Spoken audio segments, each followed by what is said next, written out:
தரணி FM செய்திகள்.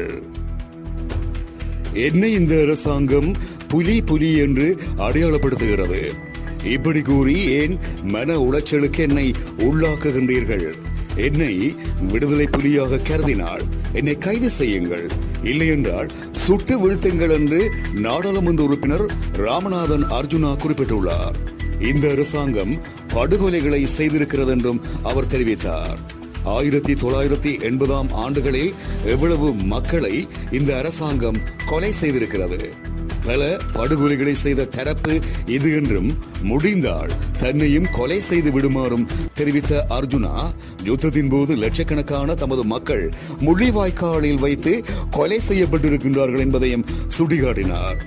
அரசாங்கத்துக்கு வழங்கிய முழு ஆதரவையும் இன்றிலிருந்து முழுவதுமாக மீள பெற்றுக் கொள்கின்றேன் எனவும் அவர் குறிப்பிட்டார். நாடாளுமன்றத்தில் இன்றைய தினம் இடம்பெற்ற அமர்வில் கலந்து கொண்டு கருத்து தெரிவிக்கும் போதே அவர் மேற்கொண்டுவாறு குறிப்பிட்டார். தொடர்ந்தும் தெரிவிக்கையில், 64 நாட்கள் ஒரு நாடாளுமன்ற உறுப்பினருக்கு கதைப்பதற்கு இடம் கொடுக்காவிட்டால் இது இந்த அரசாங்கத்தினுடைய வெக்கம் கெட்ட செயல். ஏன் இவர்கள் பயப்படுகின்றார்கள்? எனக்கு கதைப்பதற்குரிய நேரத்தை வழங்கவில்லை என்று கேட்டால் அதற்கு ஒரு குழுவினை நியமித்திருக்கின்றார்கள்.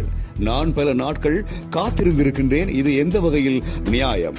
நாடாளுமன்ற உறுப்பினரான எனக்கு 36 நாட்கள் கதைப்பதற்கு அனுமதி வழங்காமல் முதலாவது நாளாக நான் உரையாற்றுவதற்கு கூட எனது சொந்த பிரச்சனையை பற்றி பேசுவதற்கான அவசியத்தை இந்த அரசாங்கம் எனக்கு ஏற்படுத்தி கொடுத்திருக்கிறது. இன்றிலிருந்து இந்த அரசாங்கத்துக்கு எனது மனதால் நான் கொடுக்கின்ற அனைத்து ஆதரவுகளையும் மீள பெற்றுக் கொள்கின்றேன். இன்றிலிருந்து உண்மையான எதிர்கட்சியாக நான் செயற்படுவேன். எனக்கு எதிராக 24 வழக்குகள் தாக்கல் செய்யப்பட்டுள்ளன. வாகனத்தின் முன் விளக்குகளை ஒளிர விட்டதற்காக கைது செய்கின்றார்கள். ஒரு சிங்கள நாடாளுமன்ற உறுப்பினராக இருந்தால் இது நடக்குமா? இந்த விடயத்தை நான் பாரிய கவலையுடன் தான் முன்வைக்கின்றேன். மிகப்பெரிய எதிர்பார்ப்பு இந்த தேசிய மக்கள் சக்தியின் அரசாங்கத்தின் மீது இருந்தது. யாழ்ப்பாணத்து மக்கள் பாரிய எதிர்பார்ப்பில் 3 பாராளுமன்ற உறுப்பினர்களை தெரிவு செய்திருக்கின்றார்கள். ஆனால் எனக்கு இங்கு கதைப்பதற்கு கூட நேரம் கொடுக்கப்படுவதில்லை.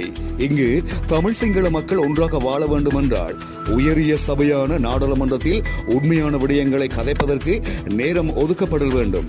ஏன் இந்த அரசாங்கம் ஒரு சுயேட்சை குழு உறுப்பினரை பார்த்து பயப்படுகிறது?